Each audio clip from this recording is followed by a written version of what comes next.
First of all, I guess let's start with you. Tell me about yourself. Sure. I am a graduate student at the University of New Hampshire. I did my undergrad there as well. I've been involved with the what is now called the Changemaker Collaborative, was formerly known as the Center for Social Innovation and Enterprise, since my freshman year, and that's the organization on campus that kind of hosts and facilitates the SVIC. The Social Venture Innovation Challenge is a competition for ideas. That much I know. That's about it as far as what I know so far.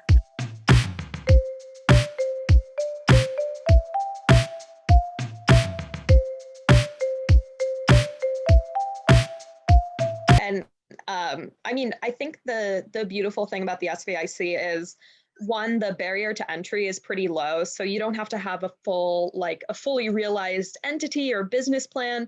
As long as you have a well thought out idea that makes a social, environmental, or economic impact, and can be somewhat financially self-sustaining, so it won't have to rely on grants or whatever, beyond maybe the initial startup stage.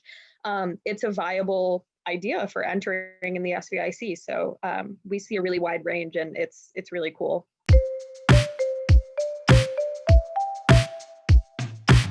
So I'm Jessica Nelson, and I'm the founder of Mongo. Mongo is a new sustainable plant-based protein that I'm working on. It is derived from mung beans, which are traditionally from India, but are farmed in US. And it'll be similar to tofu, but it has more protein and other nutrients to balance the diets of many vegans and vegetarians worldwide. Our company would be called Symbio Exchange, and we would work with smallholder farmers in sub-Saharan Africa and members of communities to develop microbial inoculants to help improve crop yield and soil fertility. The essence of the idea is that we're faced with two problems that pertain to phosphorus. The first is called eutrophication, and that's basically when you have excess nutrients in the water, which sounds good at first, but the reality is that what happens with excess nutrients is that it cultivates algae. Then when these algae die, there's bacteria that eat them up, and these bacteria consume all the oxygen in the water. So with excess nutrients comes the excess algae, the excess bacteria, and then there's no oxygen in the water. So all the life in the water is killed and the water is undrinkable. So that's eutrophication. And then there's an impending phosphorus shortage where we think in the next several decades, we're going to run out of phosphorus, and phosphorus is actually an essential nutrient in agriculture to create food.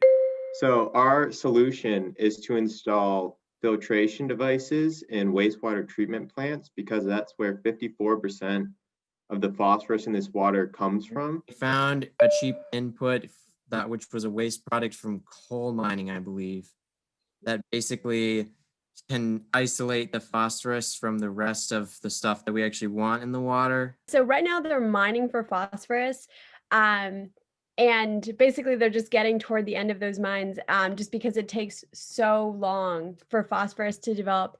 And so most of our mines come from Florida, and as the US is typically supplies most of their phosphorus there, but they're expecting that mine to run out in about 20 years. And then we would have to outsource to mostly places in Africa, but it's very location locked where these phosphorus deposits are. And so as the phosphorus mines get more depleted, the price of phosphorus is only going to keep rising. So when we have our alternate source of phosphorus that we collect from the wastewater treatment plants and sell it back to the fertilizer companies, that prevents the price from continuing to just skyrocket. And that's really what we're tackling right now. So that's impressive. I interviewed 3 finalists. Their ideas were very interesting and compelling. I don't know, have you ever considered using mung beans as a sustainable protein source? It's so amazing. Mung beans. Aren't they incredible? I have a working, so to say, food prototype, and I've been refining that to make the consistency, the taste, the texture, and the color work great. And in the future, I plan to work with a food scientist to get it finalized. What are the textural or flavor advantages of a mung bean based protein as opposed to, say, soy, or I think is seitan made out of wheat gluten? Yeah, so basically mung beans have a very sweet taste to them. So they differ from your other protein sources such as tofu, because tofu has more of a tasteless kind of bland taste, and then whatever you pair it with, it will take on that flavor. Instead, mung beans come with a naturally sweet taste, so they can go great with rice, veggies, any other pairings that you want. I think their attitude and their sort of like the like can-do spirit mixed with the kind of like professionalism, Yeah. that's sort of what struck me and inspired me more. I was talking to this guy Jason. He was talking about how he picked his like huge team, and he mentioned one of his friends who he said had an efficiency mindset. Then I added Derek because he has this efficiency mindset. I felt like he would be great for exactly what he's doing, the logistics and the efficiency of everything. And I said to him, like, when I was in college, did not know anyone in college that I would say had an efficiency mindset. I mean, I knew a guy who was really good at getting like pizza deals. The caliber of like thought leadership that they show, I feel like, is just amazing. Like I'm so impressed, and I feel like they're so far ahead of like where I was when I was in college.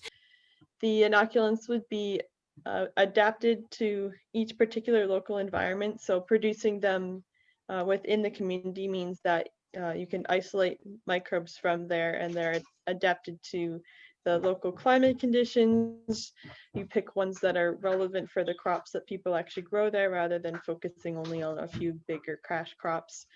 And the microbes are much more affordable than fertilizer. A lot of the farmers in the community that would be our pilot in Humbi, Tanzania, don't use fertilizer at all because they can't afford it, which means that over time the nutrients in the soil gradually deplete. I think my generation sees these global issues as like these huge doomed noble causes, you know? Yep.